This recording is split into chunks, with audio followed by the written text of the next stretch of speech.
जब गुजरात के 75 साल हो जाए, और आप देखिए जब गुजरात बना उस समय के अखबार निकाल दीजिए, उस समय की चर्चाएं निकालिए। क्या चर्चा होती थी? ये गुजरात महाराष्ट्र से अलग होके क्या करेगा, गुजरात के पास क्या है, समंदर है, खारा पाट है, इधर रेगिस्तान है, उधर पाकिस्तान है, क्या करेगा? गुजरात के पास कोई मिनरल्स नहीं, गुजरात कैसे प्रगति करेगा? ये ट्रेडर हैं सारे, इधर से माल लेते हैं उधर बेचते हैं, बीच में दलाली से रोजी रोटी कमा करके गुजारा करते, क्या करेंगे? ऐसी चर्चा थी। वही गुजरात जिसके पास एक जमाने में नमक से ऊपर कुछ नहीं था, आज दुनिया को हीरे के लिए गुजरात जाना जाता है।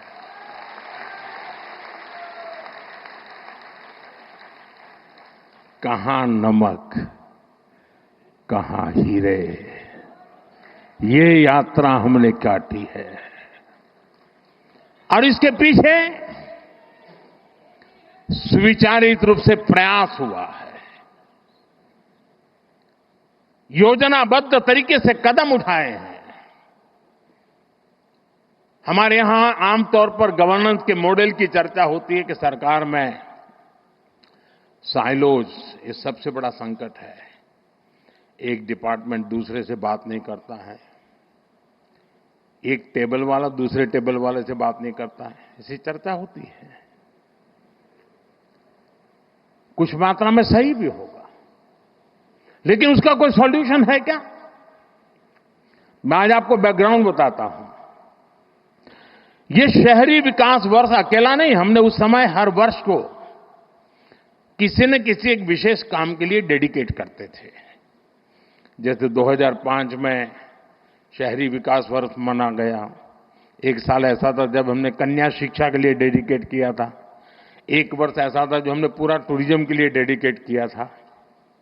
इसका मतलब ये नहीं कि बाकी सब काम बंद करते थे, लेकिन सरकार के सभी विभागों को उस वर्ष अगर फॉरेस्ट डिपार्टमेंट है तो उसको भी अर्बन डेवलपमेंट में वो कंट्रीब्यूट क्या कर सकता है, हेल्थ विभाग है तो अर्बन डेवलपमेंट ईयर में कंट्रीब्यूट क्या कर सकता है, जल संरक्षण मंत्रालय है तो वो अर्बन डेवलपमेंट में क्या कंट्रीब्यूट कर सकता है, टूरिज्म डिपार्टमेंट है तो वो अर्बन डेवलपमेंट में क्या कंट्रीब्यूट कर सकता है।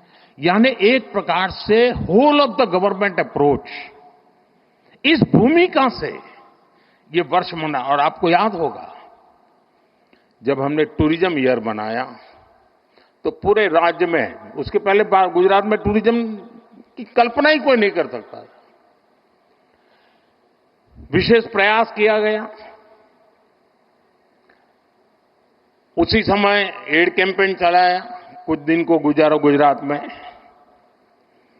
एक एक चीज उसमें से निकली, उसी में से रणोत्सव निकला, उसी में से स्टैच्यू ऑफ यूनिटी बना, उसी में से आज सोमनाथ का विकास हो रहा है, गिर का विकास हो रहा है, अंबाजी का विकास हो रहा है, एडवेंचर स्पोर्ट्स आ रही हैं, यानी एक के बाद एक चीजें डेवलप होने लगी। वैसे ही जब अर्बन डेवलपमेंट ईयर बनाया, और मुझे याद है मैं राजनीति में नया नया आया था,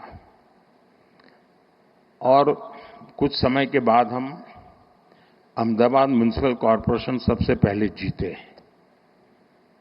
तब तक हमारे पास एक राजकोट म्युनिसिपैलिटी हुआ करती थी, तब वो कॉरपोरेशन नहीं थी। और हमारे एक प्रहलाद भाई पटेल थे, पार्टी के बड़े वरिष्ठ नेता थे, बहुत ही इनोवेटिव थे, नई नई चीजें सोचना उनका स्वभाव था।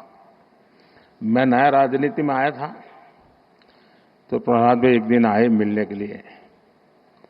उन्होंने कहा ये हमें जरा, उस समय चिमन भाई पटेल की सरकार थी, तो हमने चिमन भाई और भाजपा के लोग छोटे पार्टनर थे,